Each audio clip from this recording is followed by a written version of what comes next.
Biasanya begitu. Bahan kuliah yang sudah terasa membosankan, dicari bahan kuliah yang lain, tapi akhirnya kebingungan mencarinya di mana. Ya, tapi baiklah, kita akan coba menyampaikan tentang kuliah batuk. Sekali lagi saya sebutkan bahwasanya tadi di kelas A sedang berlangsung atau tadi ya? Dari kelas A.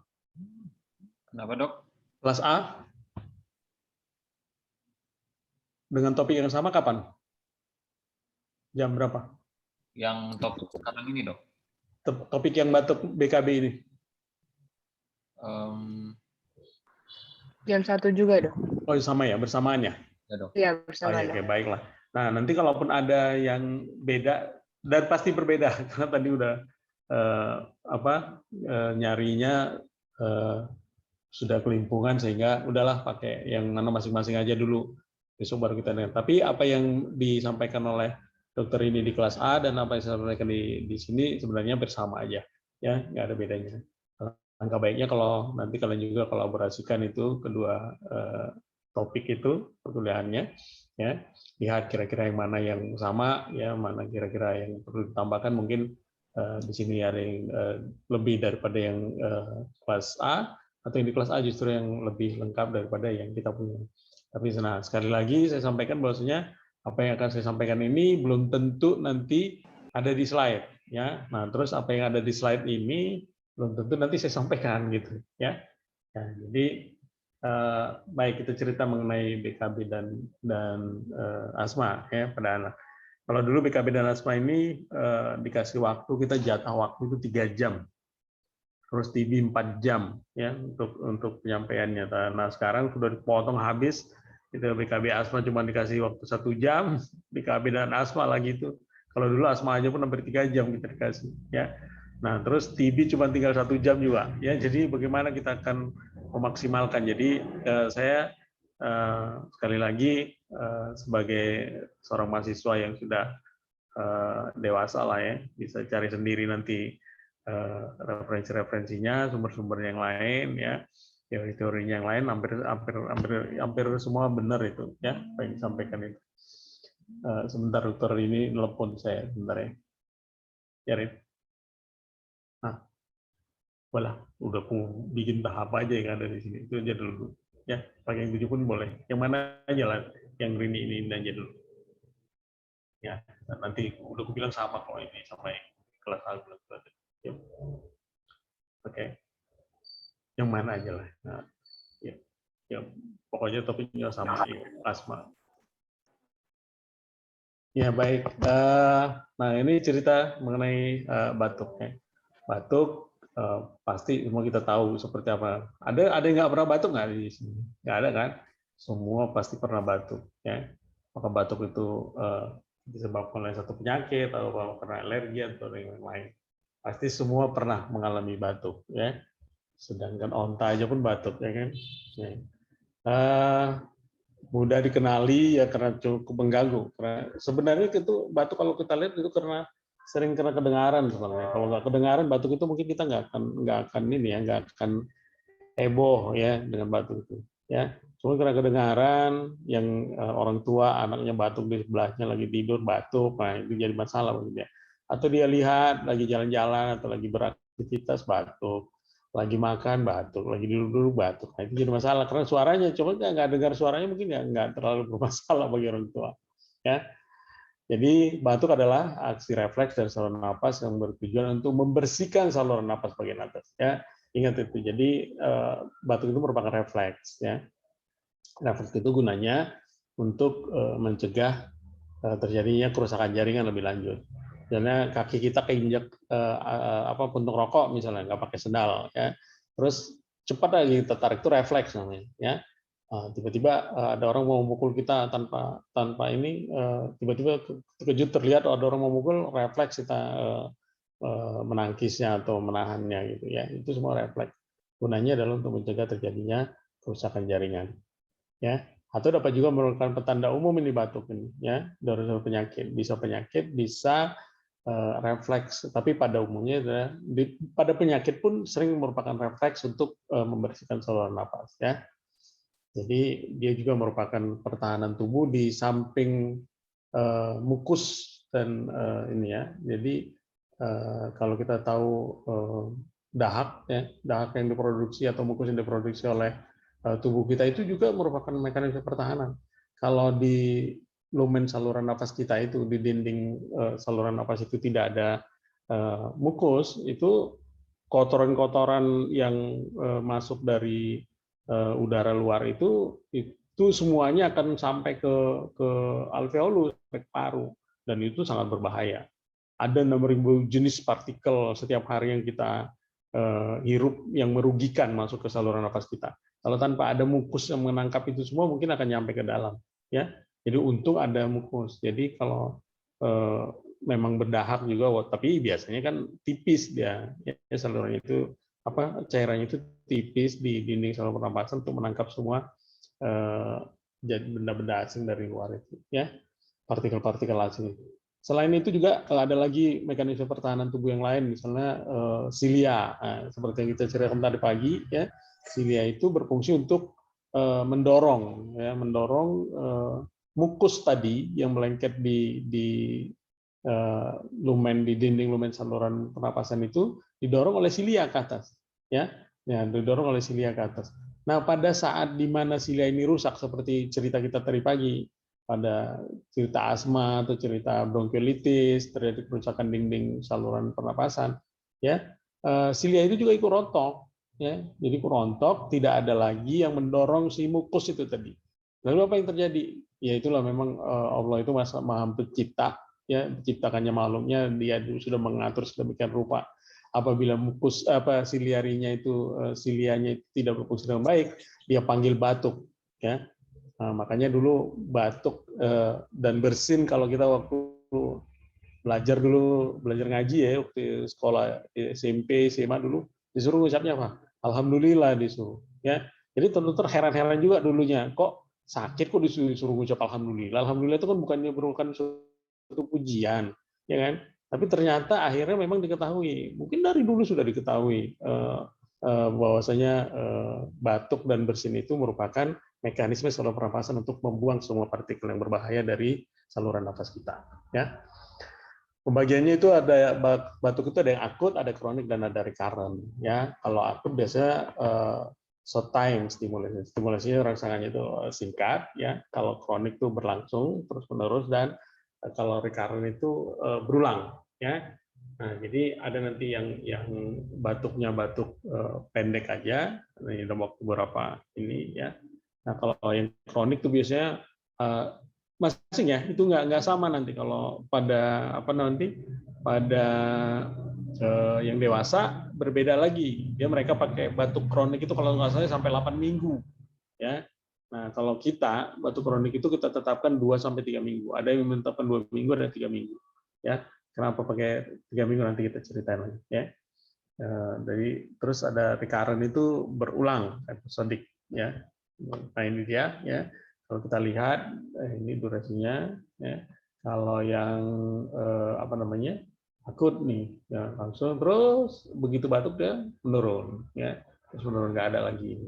Nah, kalau yang recurrent, batuk, misalnya batuk reda, beberapa minggu, 1-2 minggu dia reda, nggak ada ini. 1 minggu batuk lagi, ya. Batuknya 2 minggu, 3 mingguan, reda lagi, 1 minggu, batuk lagi, begitu, ya. Nah, kalau yang persisten, ya, itu non remitting, ya, batuk terus, tidak ada redanya, ya, setiap hari batuk, tidak ada hari tanpa batuk, ya. Itu biasanya pada TB yang sering, ya, sering itu kalau pada TB itu batuknya terus menerus. Jadi kalau menganamnesis anak dengan TB, ya, nanti pada kuliah TB kita ceritain, ya, ditanyain betul nggak terus menerus dia, atau ada redanya seperti ini, seperti yang garis putus-putus ini, ya. Batuk nanti 2 minggu ada redanya, sekitar 3 hari, 5 hari batuk lagi, ya, reda. Ini recurrent, ya, ini yang recurrent cough, ya. Nah, bagaimana terjadinya batuk? Ada stimulus pastilah, ya. Jadi refleks batuk itu terdiri dari reseptor di sini, di reseptor, ya, jadi dia merangsang reseptor batuk di paru. Di paru itu ada tempat-tempat reseptor itu, ya, mulai dari mulai dari bronkus, ya. Bahkan di rongga hidung pun ada, ya. Coba rongga hidung itu dikulek-kulek itu pakai bulu atau pakai kertas ke dalam, pasti kita bersin atau batuk, ya. Di tenggorokan ada, di bronkus ada, di faring, laring situ ada, di telinga pun ada ini ya, titiknya ini ya, di liang telinga pun ada ya, ini ya, di liang telinga kita. Makanya kalau orang kuping sering kali batuk ya. Nah, itu ada. Tapi sekali lagi tidak ada di alveolus. Nah, ini ya. Tidak ada di alveolus. Makanya tadi ceritanya mengenai pneumonia misalnya, kalau dia kena pneumonia sebenarnya anak itu tidak batuk harusnya kalau pneumonia murni, hanya pneumonia. Tapi karena biasanya pneumonia itu didahului dengan ISPA, infeksi pernapasan akut bagian atas, itu selalu didahului dengan batuk. Makanya hampir selalu pneumonia itu didahului batuk, sehingga dianggap batuk itu sebagai gejala daripada pneumonia. Padahal bukan. Kalau dia kena terinfeksi pada alveolus, nggak ada tempatnya untuk batuk karena di sana tidak ada reseptor batuk. Tanpa reseptor dia tidak akan terjadi batuk. Ya. Nah, ini dibawa oleh trabur saraf eferen ke pusat batuk, kemudian dibawa lagi impuls itu oleh trabur eferen ke efektornya, ya. Jadi otot-otot saluran pernapasan. Ini untuk berkontraksi menyebabkan batuk. Ya. Itu nanti di fisiologi mungkin akan dijelasin lebih lanjut lagi. Ini dia pastinya ya. Mulai terjadi penekanan ya negatif, fase ada negatif, ya, terus ada penutupan daripada glotis ya setelah inspirasi. Jadi batuk itu mesti didahului dengan inspirasi dalam dulu, gitu ya. Gitu. Jadi nggak ada orang batuk itu nggak inspirasi. Itu kalau batuk tanpa inspirasi itu pasti batuk-batukan itu, ya. Batuk yang dibuat-buat, ya. Mungkin mantan pacarnya lewat dia batuk gitu ya. Gitu. Itu batuk yang buat-buat ya. Itu nggak memenuhi persyaratan terjadinya batuk ya. Adanya fase inspirasi dulu, kemudian penutupan glotis ya, terjadi peningkatan tekanan tiba-tiba, baru terjadi expiratory ya, eksplosif, fase eksplosif. Dia tiba-tiba membuka glotis itu dan menyebabkan batuk yang cukup kuat ya. Itu dia. Jadi kalau tanpa melalui fase inspirasi nggak benar tuh, ya bukan batuk yang sebenarnya. Ada batuk yang buat, ada, nanti kita akan cerita tentang batuk yang buat-buat itu ada ya. Tapi mungkin nggak sekarang waktunya ya. Ini refleks batuk bisa gagal pada kalau tidak mampu bernapas efisien ya atau napasnya paralisis misalnya pada kasus-kasus neurologis ya. Terus gagalnya menutup dan membuka glotis juga menyebabkan refleks batuk gagal. Menggunakan otot dalam bantu napasan pada yang di di knockdown ya, pada pasien-pasien dengan penyakit yang berat masuk ke ICU pasang ventilator biasanya di knockdown, sehingga dia bagaimana beratnya batuknya pun tidak akan batuk di situ lagi karena sudah tidak bisa lagi membatukkan, otot bantu napasnya sudah dilemahkan ya. Pada anestesi lokal juga depresi sunat saraf pusat dan macam-macam ya. Terjadinya batuk bisa karena inhalasi partikel, ya, bisa aspirasi benda asing, mukus yang berlebihan juga, ya, karena seperti kita tahu tadi fungsi batuk itu kan untuk membersihkan mukus itu tadi, ya. Jadi kalau mukusnya berlebihan, dia akan batuk, ya. Kalau mukusnya yang normal ada di saluran nafas itu nggak akan menyebabkan batuk, ya. Peradangan juga dan kelainan mukosa bisa menyebabkannya, ya. Jadi, tapi batuk ini sekali lagi bisa jadi teman ya, seperti teman pada tubuh kita yang justru membantu saluran pernapasan kita untuk dibersihkan ya. Jadi merupakan mekanisme pernapasan sehingga ya batuk itu kita anggap sebagai kawan ya. Adanya mucociliary clearance di situ ya. Nah, yang sangat penting ini pada kelainan yang neuromuskuler misalnya seperti tracheobronchomalacia misalnya. Ya, pada bronchomalacia, pada tracheomalacia ya, kelainan neuromuskulernya sudah sedemikian hebat sehingga tidak bisa membersihkan saluran napasnya sendiri, ya mesti diikut sertakan batuk di situ. Jadi batuk di situ tidak boleh ditekan, tidak boleh diberi antitusif, malah akan menyebabkan bahaya pada pasiennya itu sendiri. Ya, ada anak lahir tanpa refleks batuk, ada ya, ada anak lahir tanpa refleks batuk, tapi biasanya usianya nggak lama, ya, paling lama itu katanya 3 bulan, ya. Karena dia akan tenggelam paru-parunya. Habis nggak bisa batukin, ya kan? Nggak bisa dibatukkan, akhirnya tenggelam paru-parunya itu. Ya. Jadi refleks batuknya nggak ada, paru-parunya tenggelam, akhirnya ya kelelep lah istilahnya, ya. Istilah orang Jawanya kelelep. Terjadi aspirasi, akhirnya meninggal. Ya. Jadi syukurin itu batuk. Batuk itu adalah anugerah, ya. Juga merupakan alarm peringatan adanya kelainan, ya. Ini merasa kepedulian orang tua untuk mendapat pengobatan. Kalau batuknya nggak muncul, mungkin penyakit-penyakit itu nggak akan diobatin lagi. Gitu. Misalnya pada TB misalnya, ya. Pada TB pada orang dewasa misalnya, gejala kan batuk tuh. Kalau coba batuknya nggak muncul, nggak ketahuan kalau dia ada TB kan, ya. Nah itu batuk itu juga merupakan teman dalam hal ini, ya. Nah, kapan dia sebagai lawan? Bisa kalau berlangsung terus-menerus, iyalah pasti, ya. Anak akan kelelahan, ngantuk di kelas, ya. Karena nggak tidur malam saking batuknya yang terus-menerus itu, ya. Kemudian pada otot-ototnya juga bisa merasa sakit, ya, serak, terus bisa sampai kencing kan, orang batuk kan bisa kencing-kencing, ya. Itu kan merugikan semuanya, ya. Ya, jadi seperti ini, ya. Jadi sampai ketiduran di situ udah nggak tahu lagi, ya. Nah, ya. Jadi ini kalau yang seperti ini sampai mengganggu pola tidur, ganggu apa itu, perlu ya batuk itu diberantas. Nah ini juga batuk sebagai lawan pada penyakit apa aja ya, tuberkulosis, morbilli, rubella, itu semua batuknya itu bukan sebagai batuk yang kita sebutin tadi, ya, tapi pada umumnya batuk yang memang merugikan, ya, terutama pada pertusis, ya, pertusis hebat sekali batuknya itu, ya, karena peradangannya itu tadi. Oke. Klasifikasinya pada IDAI ada ISPA, ya. Ya, jadi kapan kita nyebutkan batuk kronik berulang itu di sini dasarnya. Ya, katanya infeksi saluran pernapasan akut yang menyebabkan batuk itu 75% sudah sembuh di minggu pertama. Ya, 94% sudah sembuh di minggu kedua. Ya, sehingga kalau sudah lebih dari 2 minggu itu yang kita sebut dengan batuk kronik berulang. Lebih dari 2 minggu dan atau berulang lebih dari 3 episode dalam 3 bulan.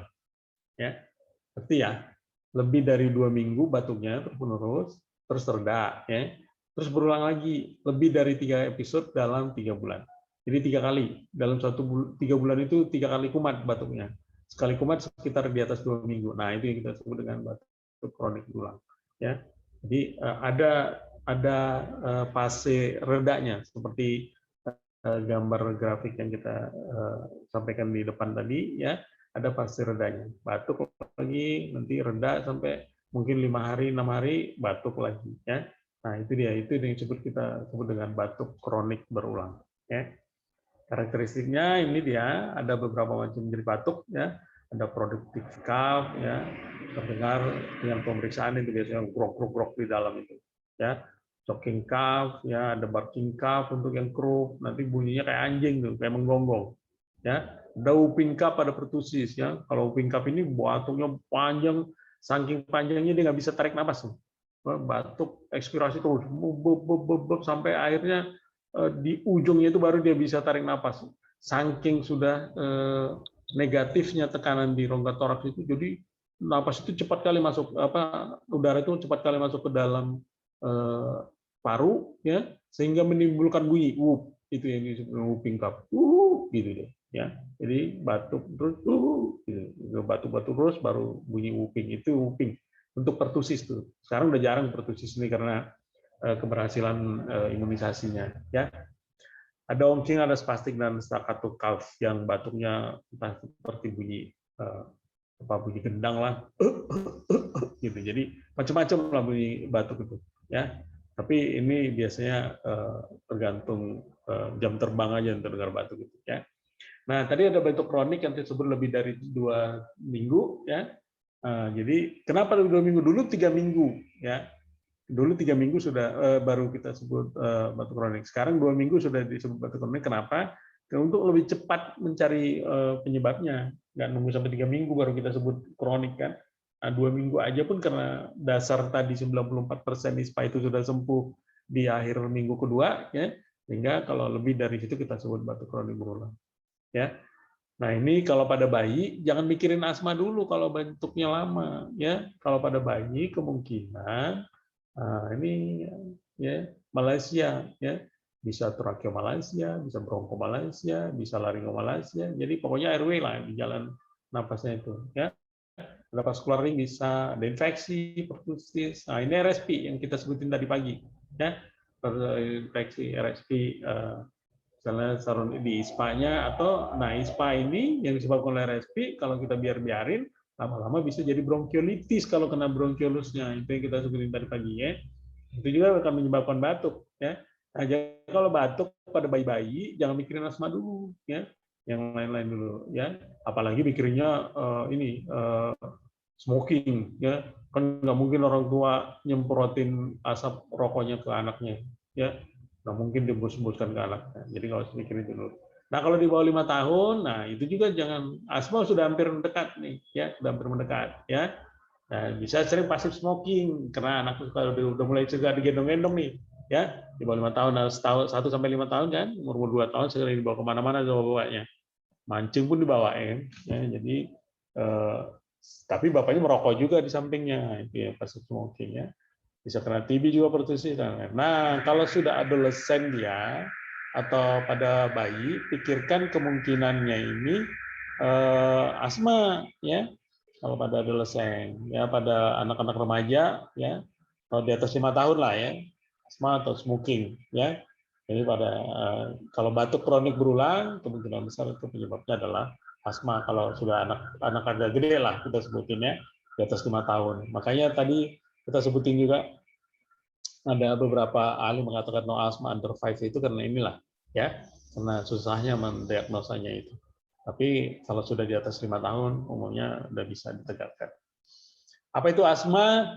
Asma merupakan penyakit yang terlalu panjang banget. Ya. Ada banyaklah teori, nanti bisa baca sendiri di mana. Bahwa proses inflamasi saluran napas ya yang kronik ditandai dengan gejala pertama panjang, mengisi sesak napas, rasanya dadanya tertekan, batuk, waktu cetaknya berubah, persamaan panjang. Ya, kalau kita baca di Jina juga cukup panjang ya. Nah, ini berkaitan dengan definisinya. Kalau dulu yang dikenal tahun 50-an cuma obstruksi doang, ya. Taunya asma itu cuma obstruksi saluran napas, ya. Ini disebabkan oleh bronkokonstriksi itu, ya.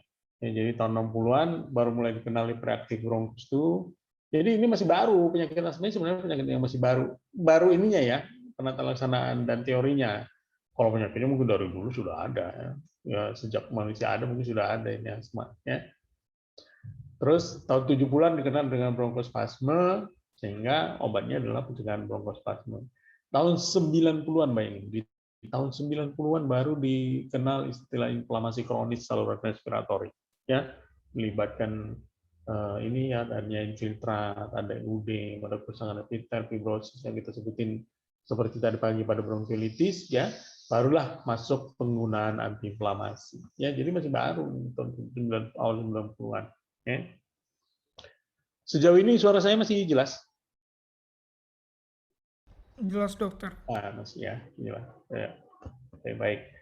Nah, tahun 2002 ya, itu juga berkembang terus, baru dikenal ini tahun 2000, tahun 2000-an ya.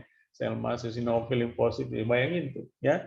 Jadi tahun Gina di 2002 baru menyampaikan teori ini di bukunya ya, Gina ya.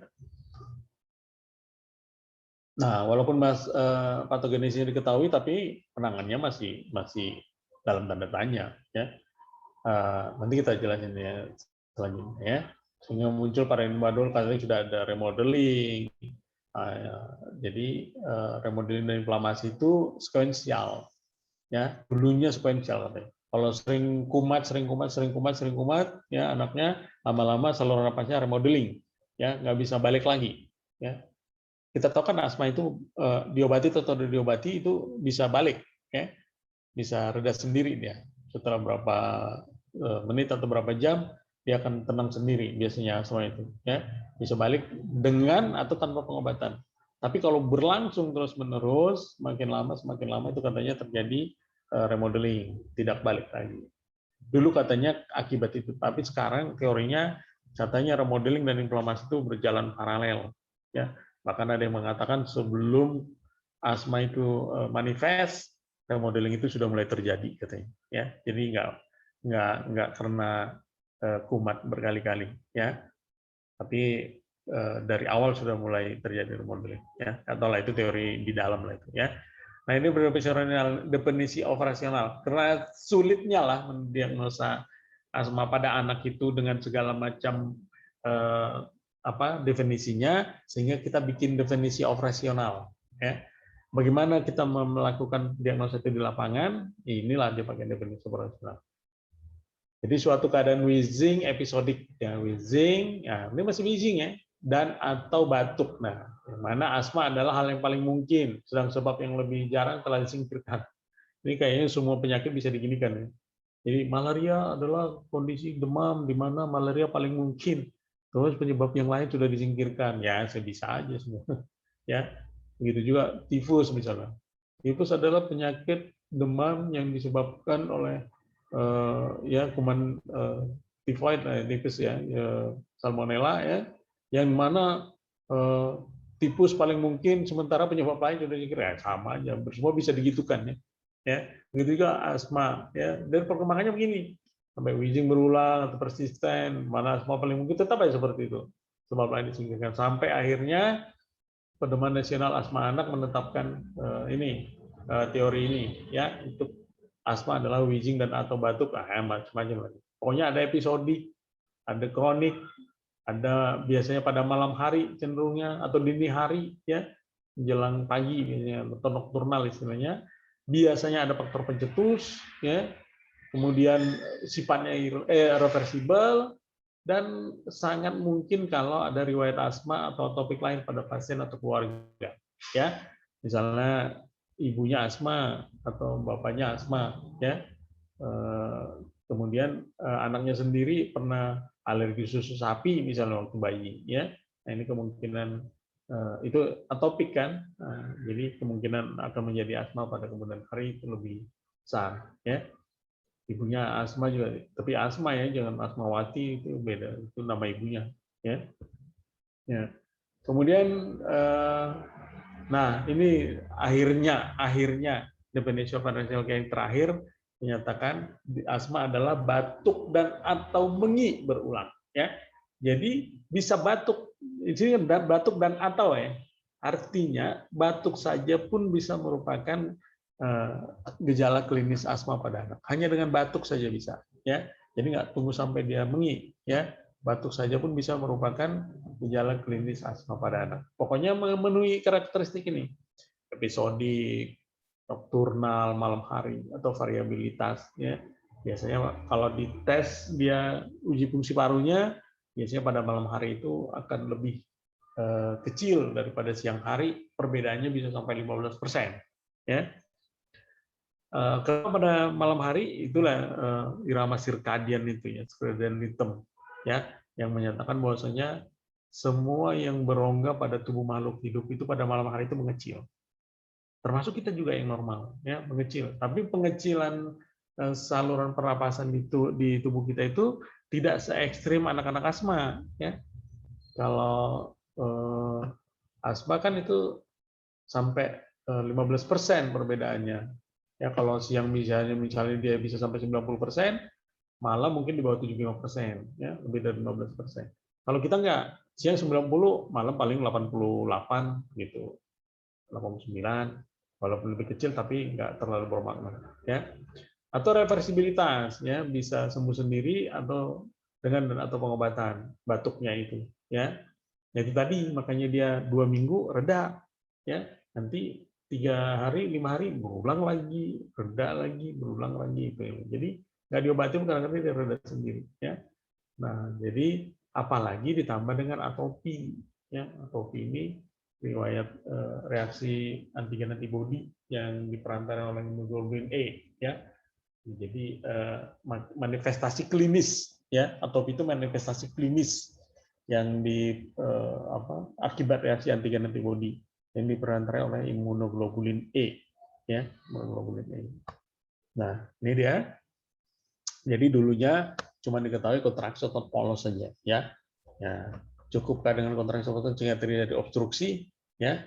Obstruksi sesek anaknya jadinya kan, bergejala ya, terjadi serangan. Tapi obatnya juga cukup bronkodilator aja jadi bronkodilатasi dan sesaknya kan berkurang, ya. Dengan bronkodilatator akan terjadi bronkodilатasi sehingga sesak berkurang. Tapi apakah itu cukup? Ternyata tidak, ya. Karena prosesnya itu bukan hanya karena itu, bisa inflamasi, hipersekresi, kemudian bisa udem pada saluran nafasnya seperti cerita tadi pagi, ada desquamasi epitel dan lain-lain, ya. Ada damage daripada saluran nafas, ada silia yang rusak dan macam-macam, ya. Sehingga nggak cukup dengan hanya bronkodilatator, ya. Jadi tetap terjadi. Nah, kalau hanya dengan bronkodilatator, tetap terjadi serangan asma setelah efek bronkodilatatornya menghilang. Mungkin 2 minggu kemudian serangan lagi. Kasih lagi bronkodilatator, sebulan kemudian serangan lagi. Karena ternyata ini yang inflamasi, faktor-faktor yang lain tidak kita tangani, ya.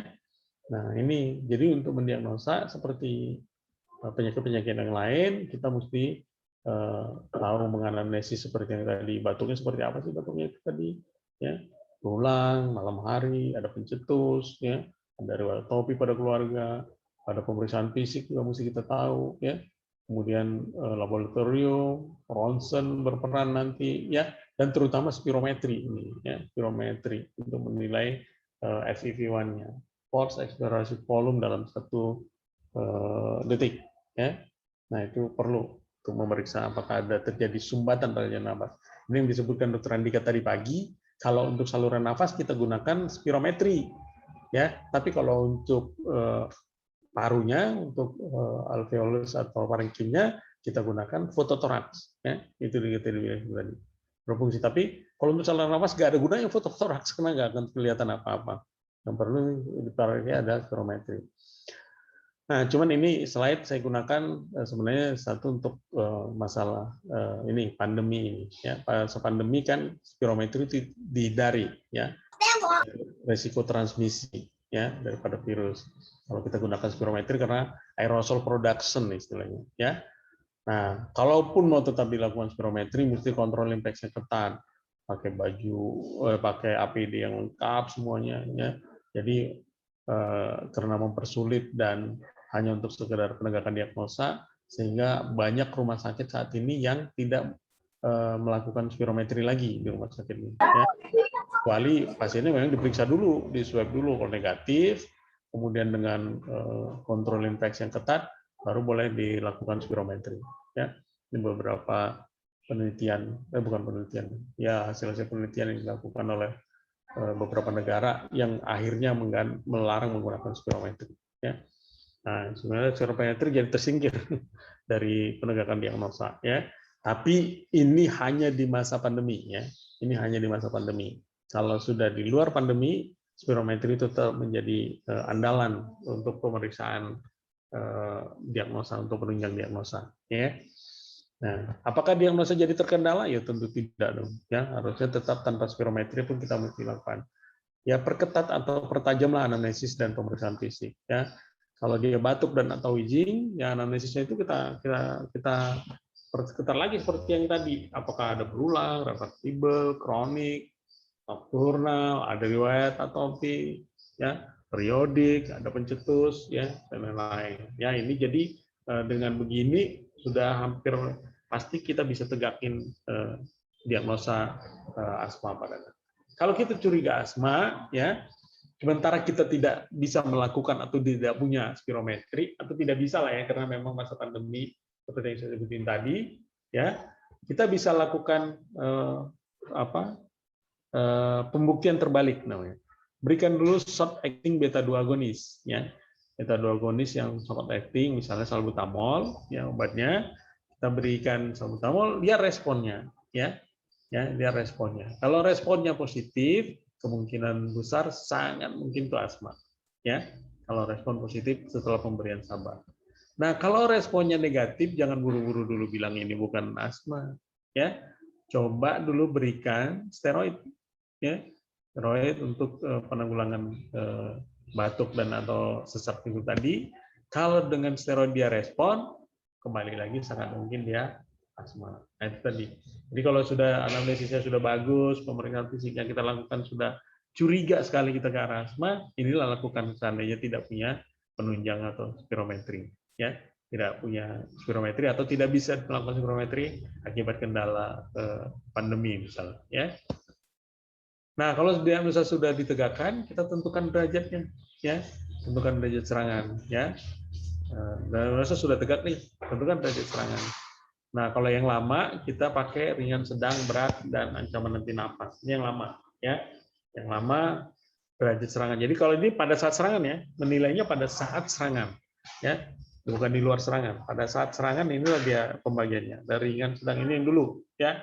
Tapi sekarang sudah berubah, jadi sudah ringan dan sedangnya dibikin jadi ringan sedang, ya. Kemudian yang berat tetap berat dan ancaman henti napas. Jadi ringan dan sedang tadi disatukan, dibuat ringan sedang.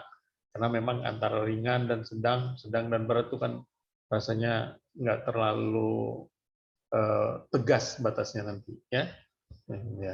Nah, ini dia. Jadi kalau bisa lihat dari retraksinya, bisa lihat posisi duduknya. Nah, ini kalau pada anak itu umumnya kalau untuk melihat derajatnya ringan atau sedang, lihat posisi duduknya dulu. Kalau dia datang di bawah ibunya, ya misalnya anaknya udah gede ya, sekitar umur 8 tahun misalnya, dia duduk di kursi, dia posisi duduknya. Kalau dia bertopang ke depan, seperti tripod ya, tripod tuh ini kamera, kaki kamera itu, ya kan 3 itu kaki kamera baru bisa stabil duduk kan. Nah ini juga begitu, bertopang dia ke depan, 2 tangan ke depan sama badannya, jadi tiga tiang, ya. Nah, kalau udah seperti itu posisinya itu biasanya sudah serangan berat, ya. Nggak usah lama-lama lagi ininya, ya penanganannya langsung tangani secara serangan berat. Nanti beda ya, ringan, sedang dengan berat tuh beda ini penata laksanaannya, ya. Jadi lihat dari posisi dulu atau lihat dari bicaranya. Waktu kita tanyain, biasanya kalau anak dengan serangan berat tuh nggak bisa jawab satu kalimat gitu, ya. Dia menggap-menggap tuh jawabnya, ya, menggap-menggap. Satu-satu, biasanya per kata ngomongnya. Kalau dikatakan saya baru datang, saya baru gitu, ya. Jadi sesaknya itu menghalangi dia untuk bisa bicara lengkap satu kalimat, ya. Terus lihat ininya kegelisahannya, ya, kesadarannya. Apakah dia gelisah? Kalau ringan sedang biasanya enggak biasanya. Ya kalau yang ringan sedang biasanya anaknya pun kadang-kadang masih di tempat praktek kita masih lari-lari dia, ya. Cuman kadang kedengaran bijinya atau sesaknya agak terasa, ya. Ya. Jadi kalau yang berat biasanya sudah gelisah sekali. Dia nggak bisa diajak ngomong tuh, kalau kita ajak ngomong malah dia marah, agitasi namanya, ya. Marah karena dia sudah sesek, kita ajakin ngomong lagi panjang-panjang, ya. Nah, biasanya kita dengan yang 3 ini aja pun, posisi bicara dan kegelisahan, kesadarannya ini, itu bisa kita tentuin ini serangannya dengan sedang atau berat. Tapi untuk yang lain-lainnya memang perlu juga, ya, lihat retraksi respiratory rate-nya, denyut frekuensi napasnya, denyut jantungnya, saturasi O2 kalau punya, ya. Kalau yang berat sudah di bawah 90, kalau yang ringan sedang masih 90 sampai 95, ya. Itu dia, ya. Nah, kalau sudah kita tentukan dia ringan, sedang atau berat, ya tentu langkah selanjutnya adalah atasi serangannya itu, ya. Kita sudah tentukan serangan, ya diatasi serangannya, ya. Nah, ini ada ilustrasi, ya. Waktu dia mengatakan anak Anda ini asma, senyum dia katakan. Karena gampang meninggalkan diagnosa kalau dengan nanya itu aja kan. Ya, nggak susah. Kalau nggak pakai spirometri itu nggak susah. Ya. Nah, tapi begitu dia katakan saya akan mulai mengobatinya dengan itu susah. Ya. Jadi, yuk. Jadi agak susah nih, jadi penata laksanaannya, ya, jadi bekerut dia, ya, sampai bekerut itunya keningnya untuk menyatakan pengobatannya, ya. Jadi dia mudah ditegakkan diagnosa, tapi sulit ditegakkan sulit ditegakkan pengobatannya, agak sulit, ya.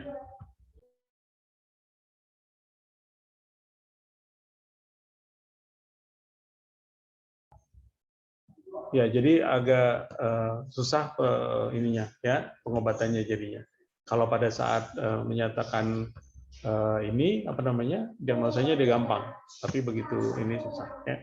Nah, Mengatasinya sesuai dengan ini, ya, derajatnya ringan, sedang, berat, atau ancaman cedera parah. Kalau ringan sedang, ya ringan sedang ini, kalau kita sudah nyatakan dia sebagai ringan sedang, cukup diberikan dengan short acting beta 2 agonis, ya, beta 2 agonis yang kerja pendek melalui nebulisasi atau melalui MDI, meterdose inhaler, ya, yang semprot, tapi dengan spacer, bantuan spacer, ada pembatas nggak? Nanti kita mungkin lain waktu ada waktu untuk menjelaskan tentang spacer ini.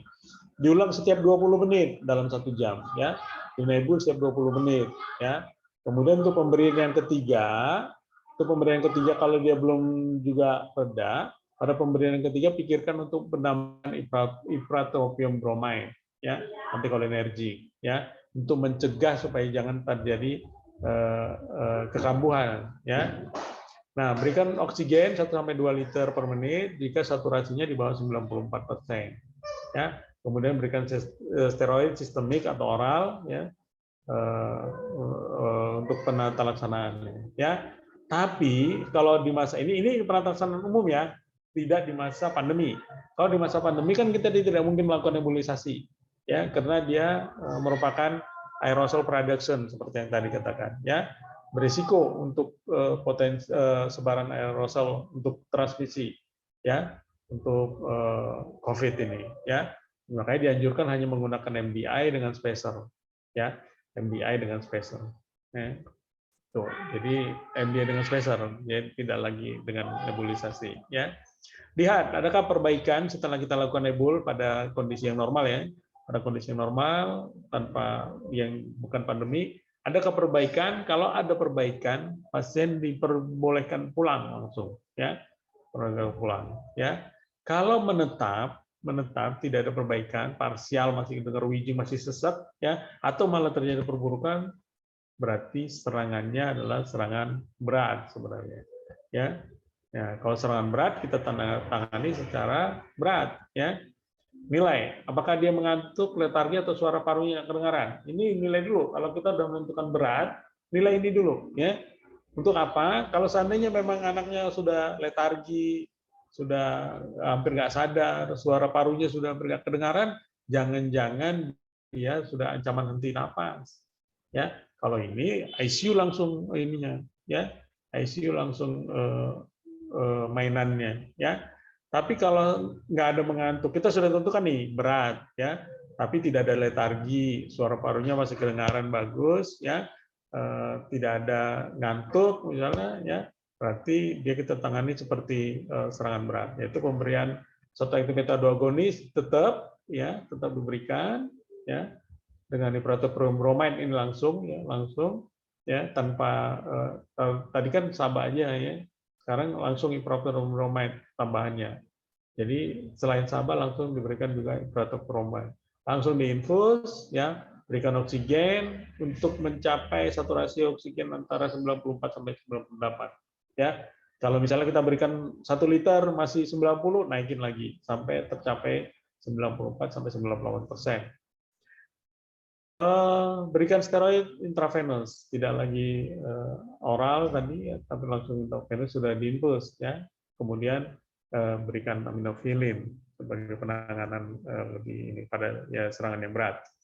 Kalau dia terjadi perbaikan, dia akan turun derajat jadi ringan sedang, ya, ringan sedang, atau malah bisa langsung tanpa serangan, ya. Jadi dia bisa langsung pulang atau dirawat 1 hari di one day care, ya. One day care itu bisa setengah hari, pokoknya dirawat dulu melihat kondisi ininya, ya, kondisi klinisnya.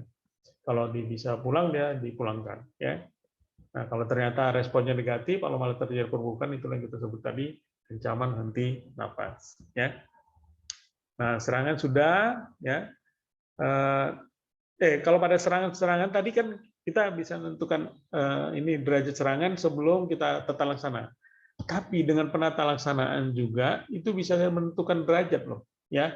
Kalau kita berikan nebulisasi short acting beta 2 agonis 1-2 kali langsung responnya baik, kemungkinan besar ini ringan sedang, ya.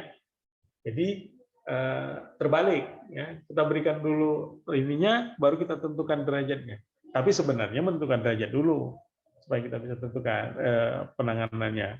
Tapi bukan boleh kalau seandainya kita salah atau silap menentukan derajatnya, waktu kita berikan nebulisasi 1 kali kemudian kita anggap ini berat nih, kasihkan nebulisasi 1 kali ternyata sudah reda dia, berarti dengan sedang kemudian bukan berat ya.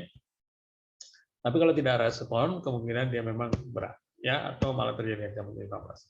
Bagaimana kalau responnya kurang baik? Kemungkinan satu bukan asma dia, ya, atau sudah terjadi komplikasi, ada acidosis, ada telektasis, atau sudah terjadi dehidrasi, ya, atau dosis obatnya yang nggak cukup, yang kurang, ya, atau ada komorbid, ya, sinusitis, ada GER, ya, gastroesophageal reflux, reflux dari lambung ke saluran napas, ya, atau sudah ada pneumonia tipikal yang terjadi, ya, makanya ini kok sesaknya masih, ternyata sesaknya bukan karena asmanya lagi, tapi mungkin sudah terjadi acidosis, ya, atau ada pneumonia yang lain, ya, ya. Nah, sudah tentukan derajat sudah, diatasi sudah, nah baru kita tentukan kekerapannya untuk tata laksana jangka panjang. Setelah dia reda, ya, setelah dia reda sudah nggak ada keluhan lagi, nggak ada ini, ya, kita tentukan kekerapannya, ya. Nah, kekerapannya itu ada dua pembagian besar, intermittent dan persistent, ya. Sebenarnya ini banyak apanya, parameternya banyak. Intermittent dan persistent ini parameternya banyak, termasuk nanti pemeriksaan flow, ya bagaimana, terus kekerapannya di rumah berapa kali kumat dalam 1 tahun, nah itu semua banyak ininya, ya, parameternya. Tapi untuk sederhananya kita bagi dengan intermittent dan persistent dengan kekerapan serangan aja. Kalau kurang dari 6 kali dalam 1 tahun, ya, kurang dari 6 kali dalam 1 tahun, mungkin 1 tahun cuma 2 kali, misalnya sekali 6 bulan misalnya, ya, itu kita masukin secara sebagai intermittent, ya, intermittent period, ya. Dia tidak perlu pengendali, ya, tidak perlu obat controller, ya, cukup dengan berikan waktu saat serangan aja pulang, nggak ada obat untuk yang rutin digunakan di rumah untuk controllernya, ya. Tapi kalau dia persisten, kita tentukan persistennya seperti apa. Kalau lebih dari 1 kali sebulan, tapi kurang dari 1 kali per minggu. Jadi kalau lebih dari 1 kali per bulan berarti 2 kali ya ke atas. Tapi kalau kurang dari 1 kali berarti sampai 4 kali. Kalau lebih 4 kali dalam 1 bulan berarti lebih dari 1 kali seminggu kan. Nah, jadi antara 2 kali sampai 4 kali dalam 1 bulan itu kita sebut persisten ringan. Ya. Nah, kalau dia lebih dari 1 kali per minggu, ya, seminggu itu bisa 2-3 kali, ya, tapi tidak setiap hari. Kita sebut persisten sedang. Nah, kalau dia hampir setiap hari kita sebut persisten berat. Ini ketiga-tiganya butuh pengendali, ya. Nanti berdasarkan persistennya ini, nanti kita bisa tentukan dosis obat pengendalinya, ya. Jadi tujuan pengobatan asma jangka panjang itu adalah untuk menjamin terjadinya tercapainya potensi tumbuh kembang anak secara optimal, ya. Jadi kalau asma persisten dia yang kita sebut tadi asma persisten nih, ya, asma persisten diberikan pengendali dia. Seperti yang ini pengendali controller, ya. Rajin dan benar pemakaian kontrolnya, dia bisa mengurangi serangan, mengurangi penggunaan reliever, ya, jadi obat untuk serangan, memperbaiki uji fungsi parunya, dan meniadakan gangguan tidurnya. Malam hari tidak lagi sering terbangun karena batuk atau karena sesak, sehingga meningkatkan kualitas hidup. Ya, jadi nggak usah ragu ya untuk penggunaan controller ini, karena banyak atlet juga sering kita dengar kan, atlet perenang, pelari itu banyak yang asma, ya, tapi mereka menggunakan ini controller, sehingga kualitas hidupnya jadi cukup bagus, meningkat, ya. Dia tidak lagi sering sesak seperti Frank Lampard, kalau tahu, ya. Frank Lampard tuh pemain Chelsea yang terkenal dulu, ya. Frank Lampard tuh di Chelsea Inggris, ya. Jadi dia itu juga asma, ya. Dia menggunakan controller juga, ya. Di 2014 waktu Piala Dunia itulah yang paling dia khawatirkan. Dia takut asmanya kumat pada saat pertandingan, dia bilang. Tapi karena dia menggunakan controller seperti ini bagus, ya, sehingga dia tidak kumat dan sebagainya. Ini ya penggunaannya, ya. Kita mulai dari ini intermittent. Intermittent tidak perlu obat pengendali. Ya, kalau yang persisten adalah steroid inhalasi, ya, yang dosis rendah pilihannya. Ya, pilihannya adalah steroid inhalasi dosis rendah. Ya, kalau tadi mulainya dari persisten sedang kita tentukan, mulai dari namanya adalah steroid inhalasi dosis rendah langsung ditambah dengan long acting beta 2 agonis. Ini ada kemasannya yang sudah jadi antara steroid inhalasi dengan long acting beta 2 agonis, ya. Nah, kalau persisten berat dia langsung di sini, ya. Steroid inhalasi menengah ditambah dengan LABA, ya. Long acting beta 2 agonis yang menengah, bukan yang rendah lagi. Kalau ini tadi rendah tambah laba, yang ini udah menengah tambah laba, ya. Jadi tapi ini bukan hanya pada saat kita tentukan di awal, ya. Bukan hanya pada saat kita tentukan di awal, juga ini bisa merupakan parameter keberhasilan pengobatan. Maksudnya begini, kalau kita memberikannya di persisten sedang misalnya, ya, persisten sedang steroid inhalasi dosis rendah tambah laba. Setelah kita lihat 6 sampai 8 minggu teratasi, dia turun ke bawah, ya, masuk ke jenjang 2, masuk ke persisten ringan, ya. Walaupun dari awal kita sudah menentukan itu persisten sedang tadi, tapi karena sudah berhasil dalam 6 sampai 8 minggu dia nggak pernah batuk, nggak pernah sesek, dia turun ke dosis rendah, tidak lagi pakai laba, cukup steroid inhalasi aja. Begitu. Tapi begitupun semuanya tidak akan ada gunanya ini, ya. Penanganannya ini semua baik penanganan jangka pendek pada saat serangan maupun jangka panjang pada di luar serangan, ya, kalau penghindaran faktor pencetusnya tidak kita lakukan, ya. Ini ada tungau berumah yang paling jadi biang kerok, ya.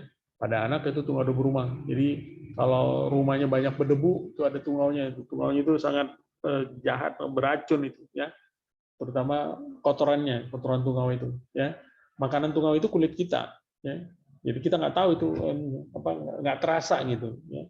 Dia makanin serpihan-serpihan kulit kita yang mati. Nah, peletnya atau apa namanya kotorannya itu yang berbahaya kalau terhirup, ya. Kemudian asap rokok, ya, debu, ya, kecoa ini, ya, ada lipas atau dan lain-lainnya, curu istilahnya. Dan ada exercise induced. Exercise induced ini adalah asma yang dipicu oleh apa namanya aktivitas, ya, itu ada. Nah, jadi itu semua mesti dihindari, ya. Sementara, ya. Jadi kalau ini sudah terkontrol semuanya, mudah-mudahan anak asmanya akan terkontrol. Nah, ini pemberiannya low dose dulu, ya. Nah, kalau sebelum kita naikkan ke medium dose, pikirkan dulu untuk low dose ini tambah laba atau ditambah leukotriene antagonis atau theophylline yang suruh rilis. Kalau ini tak berhasil, baru naik ke medium dose. Begitu juga di medium dose, kalau untuk mikirkan naik ke high dose, pikirkan dulu medium dose-nya ditambahkan dengan laba atau leukotriene antagonis atau theophylline suruh rilis. Ya, sampai high dose diberikan pada yang persisten berat. Ya, kalau ini juga tidak, ya baru kita masuk ke steroid oral. Ini atau anti imunoglobulin E ini adalah pilihan terakhir, ya, karena steroid oral itu terbukti sangat banyak efek sampingnya pada perkembangan si anak nanti, ya, bisa menghambat pertumbuhan, bisa menyebabkan imunokompromis, anaknya jadi lemah, ya, jadi banyak efek sampingnya, sehingga dipikirkan untuk ini dulu, ya, inhalasi kortikosteroid, inhalasi dulu pikirkan, ya, baru kalau tidak berhasil juga baru yang oral, ya. Jadi asma itu bisa dibagi dua, kita nilai pada saat serangan, tentukan derajat serangan, dia terdiri dari ringan, sedang, dan berat, ya, berikan inhalasi selalu pengobatannya, ya, inhalasi dengan reliever, ya, dengan pengobatan reliever, ya. Kalau di luar serangan setelah reda, tentukan klasifikasinya, apakah intermittent atau persistent. Kalau intermittent dia tidak perlu penggunaan controller, as needed aja, as needed, ya, kalau perlu aja pada saat serangan diberikan. Tapi kalau dia persisten, berikan controller. Ya, itu pun semua juga melalui inhalasi. Dan di antara itu semua, yang paling penting di antara semuanya itu adalah avoidance trigger, ya. Jadi hindari pencetus, ya. Hindari pencetus untuk penata laksanaan jangka panjang sehingga kualitas hidup si anak lebih baik. Saya pikir itu dulu untuk kuliah kita sampai hari ini, pas jam 2. Mungkin ada kuliah berikutnya. Terima kasih saya ucapkan. Assalamualaikum.